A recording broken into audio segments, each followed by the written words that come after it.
Hello everyone, Namaskar. Welcome to PW IIT Jam CSNet YouTube channel. I am your faculty Yash Kumar sir.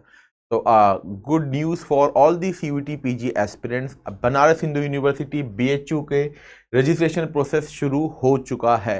तो काफ़ी students को बहुत time से कहते हैं ना इंतजार चल रहा था sir, DU BHU Hyderabad central university इन सब के कब प्रोसेस शुरू होंगे। तो BHU बनारस हिंदू यूनिवर्सिटी के प्रोसेस शुरू हो चुके हैं। तो कुछ इन्फॉर्मेशन हम आपके साथ शेयर करते हैं, कैसे आपको ऑफिशियल डॉक्यूमेंट जो शेयर करे है BHU ने, आपको कहाँ से आपको लिंक मिल सकते हैं, हर एक चीज़ को हम लोग देखते हैं। तो सबसे पहले आप BHU की वेबसाइट BHU गूगल करोगे आपको ये वेबसाइट प्रॉपर खुल के आएगा। इसमें आप देखोगे सबसे जो तीन आपके पास डॉक्यूमेंट्स है, राइट। तो if you look at the first document public notice BHU CUET PG admission 2025 view document पे गए एंड ये कल शाम को आपके पास शेयर हुआ है। Registration for post graduation admissions academic session 2025-2026 has been started. इसको जब आप रीड करोगे 22 मई से स्टार्ट हुआ है। इस वेबसाइट से आप इन वेबसाइट से आप खोल के अपने रजिस्ट्रेशन प्रोसेस को स्टार्ट कर सकते हो एंड टाइमली उसको फिनिश भी कर सकते हो। And for the deadline of to finish is 10 June. 10 जून से पहले आपको अपने रजिस्ट्रेशन को कंप्लीट कर लेना है, प्रॉपर फीस को पे कर लेना है। तो याद रहे 10 जून आपके पास डेट है। काफ़ी बच्चे पता क्या करते हैं, रजिस्टर कर लेते हैं, क्योंकि एक तो देखो काफ़ी कॉलेजेस होते हैं, काफ़ी यूनिवर्सिटीज़ हमको शॉर्टलिस्ट करके हम लोग रखते हैं। वो लोग एक्चुअल में रजिस्ट्रेशन शुरू तो करते हैं, फिल करना भूल जाते हैं, कंप्लीट करना भूल जाते हैं। तो आप प्लीज़ वो मत करना। जिस दिन आप रजिस्ट्रेशन को शुरू करते हो कोशिश करना उसी दिन फिनिश कर दो पूरा पे, मतलब लास्ट में फीस पे करने के बाद सेव एज PDF जो आपका एप्लीकेशन फॉर्म है उसको सेव करके अपने पास लैपटॉप में रख लेना, ठीक है। एकदम शुरू कर रहे हो तो एकदम एंड भी उसी दिन कर लेना। जो जो डॉक्यूमेंट्स की रिक्वायरमेंट है वो सब चीज़ें हम देखते हैं। तो वैसे ये पहले भी मैं आपको बता चुका हूँ, अगर आप किसी कैटेगरी से बिलोंग करते हो, जनरल से हो, तो फिर आपको अनरिजर्व कैटेगरी है तो आपको नहीं चाहिए कोई भी सर्टिफिकेट। बट यस, अगर आप जनरल EWS से हो तो आपको एक इनकम सर्टिफिकेट EWS सर्टिफिकेट चाहिए होगा। अगर आप OBC NCL non creamy layer से बिलोंग करते हो तो यस आपको फिर एक नॉन क्रीमी लेयर सर्टिफिकेट चाहिए होगा। अगर आप SC कैटेगरी से बिलोंग करते हो तो आपके पास एक SC कैटेगरी का सर्टिफिकेट चाहिए होगा। एंड सिमिलरली अगर आप ST कैटेगरी से बिलोंग करते हो तो आपको उसका सर्टिफिकेट चाहिए होगा। कॉलेज की मार्कशीट्स, ये सब चीज़ें आपको वही चाहिए होगी जो आपको लग रहा है, जो आपको बताया गया है, वो सब डॉक्यूमेंट्स आपको चाहिए होंगे। एंड कुछ बच्चों का अभी भी मन में ये रहता है कि सर मेरे पास ये डॉक्यूमेंट अभी है नहीं तो क्या मेरा एडमिशन नहीं होगा। वो रजिस्ट्रेशन शुरू ही नहीं करते हैं, कहते हैं सर मेरे कॉलेज की डिग्री नहीं आई है, 10 जून तक आएगी नहीं, तो क्या मैं रजिस्ट्रेशन करूं। अरे भाई रजिस्ट्रेशन बिल्कुल करो। अगर ऐसा कभी हो जाता है कि एक डॉक्यूमेंट आपके पास नहीं होता तो कोई ऐसी घबराने वाली बात नहीं है, वहां भी इंसान बैठे, आप उधर जाओगे, जितने डॉक्यूमेंट्स आपके पास है आप उतने उनको सबमिट करोगे, वो आपको ग्रेस पीरियड दे देंगे, आपको टाइम मिलेगा बाकी जो डॉक्यूमेंट्स है वो सबमिट करने का। बट कुछ जो कैटेगरी सर्टिफिकेट है, जो ऐसी चीजें है, वो तो आपको ऑब्वियसली बात है आपके पास होनी चाहिए। बट अगर डिग्री नहीं आई है, सर मेरे पास कॉन्सोलिडेटेड मार्कशीट नहीं प्रिपेयर हुई है, अगर इन केस ऐसा कुछ है तो आप ये मत करना कि आप रजिस्टर ही ना करो, ठीक है, इस डर से कि मेरे पास डॉक्यूमेंट नहीं है, ऐसा मत करना, ठीक है। तो 10 जून से पहले हर बच्चा रजिस्टर कर सकता है, ये ऑफिशियल डॉक्यूमेंट है, आप लोगों को मिल जाएगा। अब इसमें टोटल 3 डॉक्यूमेंट्स एक साथ शेयर हुए हैं, तो let us open the second document. Second document वही है, सेम चीज बोली गई है। The admission portal for the registration and counselling for all post graduate PG programmes for the academic session 2025-2026 is now live. Same बात है कि PG के लिए registration is open and the deadline, the last date is 10 June 2025। तो आपके पास deadline भी आ चुकी है और कल से आपका प्रोसेस शुरू हो चुका है। Now let us look at the very very important जो थर्ड डॉक्यूमेंट है। जब आप इस डॉक्यूमेंट को खोलते हो तो पूरा आपके पास 110 पेजेस की PDF आ जाती है। तो क्या सर हमको पूरी पढ़नी है? भाई ऑब्वियसली बात है, पूरी तो आप क्या ही करोगे पढ़ के। आपको जिस भी, अगर आपको मैथमेटिक्स के लिए आपको फिल करना है PG के लिए, तो आप उसी सेक्शन को देखोगे, कितनी सीट्स है, क्या क्या इसमें कुछ एक्स्ट्रा कुछ कंडीशंस है, वो सब आप रीड कर सकते हो। हॉस्टल फीस कितनी है, ट्यूशन फीस कितनी है, हर एक चीज प्रॉपर तरीके से पूरे प्रोस्पेक्टस में गिवन होता है। आप अपने सब्जेक्ट का तो रीड कर ही सकते हो ना एटलीस्ट। ये तो नहीं है कि भाई आप अगर मैथमेटिक्स में लेना चाहते हो तो आप केमिस्ट्री का भी पूरा रीड कर रहे हो, संस्कृत, हिंदी सबका रीड कर रहे हो। ऑब्वियस सी बात है वो नहीं करोगे तो आपके सब्जेक्ट्स का बहुत लिमिटेड ही होगा। तो मेक श्योर जरूर प्रोस्पेक्टस भरना, रीड करना रजिस्ट्रेशन फिल करने से पहले। इनफैक्ट स्टार्ट करने से पहले भी एक बार आप रीड जरूर करना, क्योंकि कुछ चीजें होती है जो प्रोस्पेक्टस में मेंशन होती है और वो हमको अवेयर नहीं होते हम लोग, और हमारा एडमिशन कभी कभी रह जाता है। तो जैसे आप प्रोस्पेक्टस रीड करते हो आपके पास कुछ इंफॉर्मेशन आएगी अबाउट द यूनिवर्सिटीज। तो आप टेबल ऑफ कंटेंट देख सकते हो, विजन, फाउंडर्स का विजन क्या क्या है, general instructions, guideline CUET PG की। तो इसमें कुछ इंपॉर्टेंट चीजें हम देख लेते हैं, जैसे आप department of biochemistry, department of botany, department of chemistry, department of computer science. तो यहाँ पे ही आपको डिपार्टमेंट ऑफ मैथमेटिक्स, अगर आप डिपार्टमेंट ऑफ मैथमेटिक्स के हो तो आपको पेज नंबर 40 जाना है। सिमिलरली ऐसे ही आपको अलग अलग डिपार्टमेंट के आपके पास पेजेस है। तो मेक श्योर जरूर प्रोस्पेक्टस जरूर रीड करना भाई।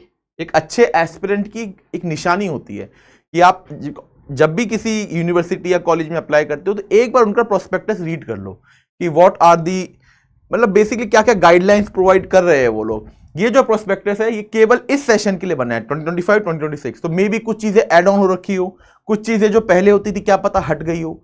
जैसे इसमें बनारस हिंदू यूनिवर्सिटी में एक पेड सीट का कॉन्सेप्ट होता है।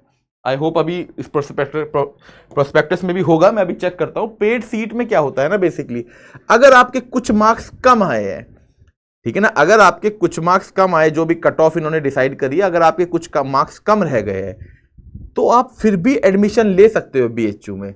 बट यस, अब मार्क्स तो थोड़े कम रहे, ऐसा नहीं कि बहुत कम रहे, थोड़े कम है, और अगर आपको एडमिशन नहीं मिल रहा है तो there is a condition of paid seat. Paid seat में क्या होता है, क्योंकि ये गवर्नमेंट इंस्टीट्यूट है तो इनके खुद की फीस स्ट्रक्चर बहुत कम होता है, राइट। तो अगर आप पेड सीट के थ्रू एडमिशन लेते हो तो देन यू हैव टू पे ट्वाइस और may be thrice the amount जो एक नॉर्मल बच्चा जो आपको पे करेगा इंस्टीट्यूट को फॉर देयर मास्टर्स। तो आपको थोड़ा ज्यादा पे करना पड़ेगा, फी स्ट्रक्चर थोड़ा ज्यादा पे करना पड़ेगा, बाकी कोई फर्क नहीं होगा। ना तो डिग्री पे कुछ मेंशन होगा कि ये बच्चा तो भाई पेड उससे आया, कुछ भी ऐसा मेंशन नहीं होगा। आप एक नॉर्मल बच्चे की तरह कंसिडर करे जाओगे, उन्हीं के साथ आपकी क्लासेस होगी, किसी को कुछ नहीं पता चलेगा। बट यस, आपको थोड़ा एक्स्ट्रा पैसा देना पड़ेगा।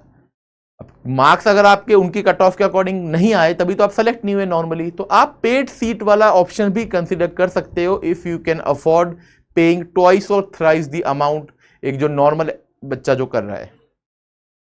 तो ऐसे डिपार्टमेंट ऑफ हिंदी, आर्ट, सभी अलग अलग डिपार्टमेंट है। बीएचयू तो as a name suggest India का टॉप जो क्रीम यूनिवर्सिटीज है ना उसमें से बीएचयू का नाम आता है।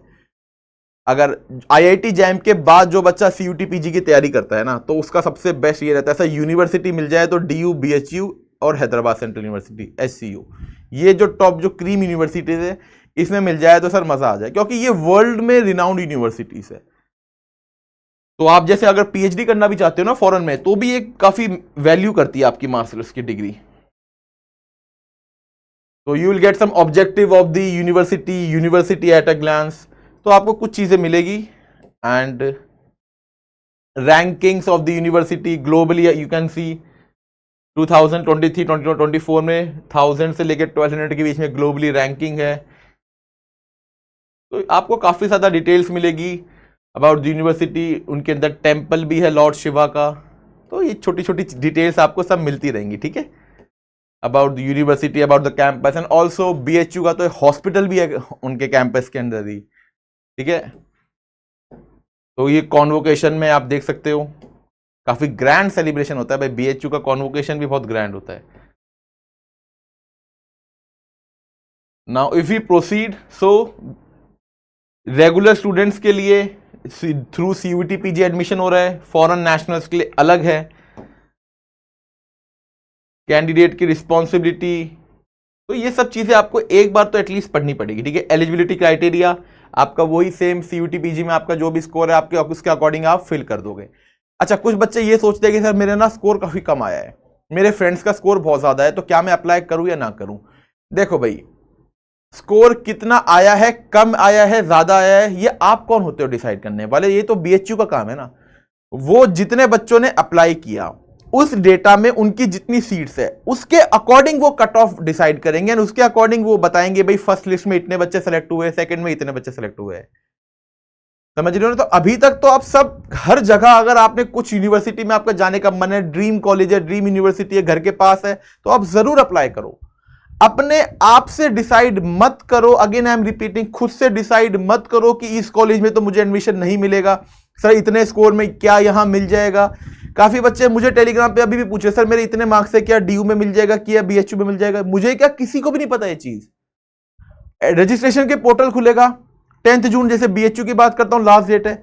जितने भी बच्चों ने अप्लाई कर दिया, अब वो बीएचयू का काम है कि उनको कितनी रैंक, कितने मार्क्स तक बच्चों को बुलाना है, क्योंकि उनके पास एक लिमिटेशन है नंबर ऑफ सीट्स की।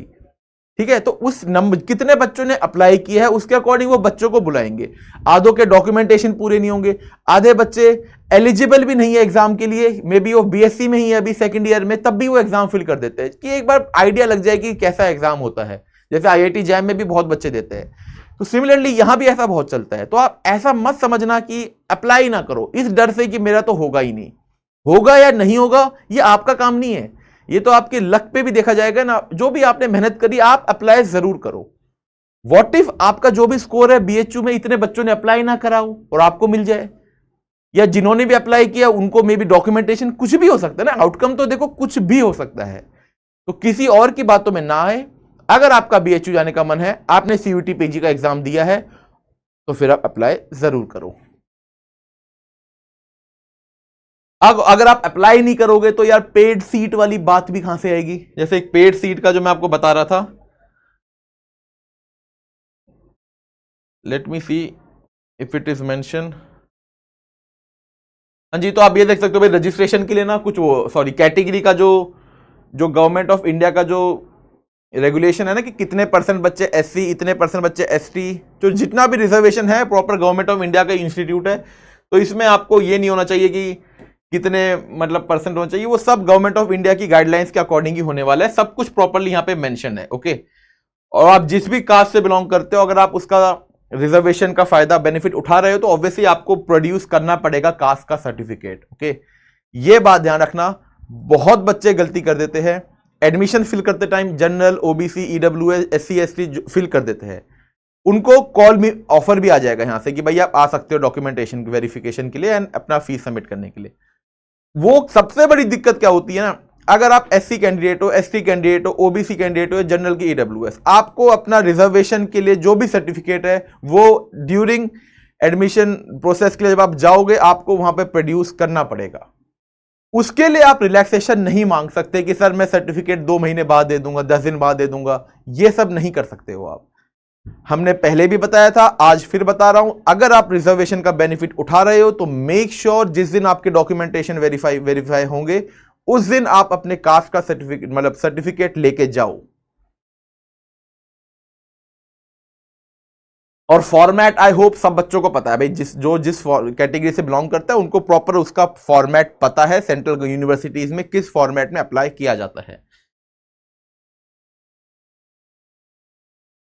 अगर आप कुछ पहले से ही बीएचयू में पढ़ाई कर चुके हो तो भी आपको बेनिफिट मिलेगा। कुछ बच्चे बोलते हैं सर ये तो गलत बात है, बिल्कुल भी गलत बात नहीं, होम इंस्टीट्यूट का बेनिफिट मिलता है, ये डीयू वालों को भी मिलता है।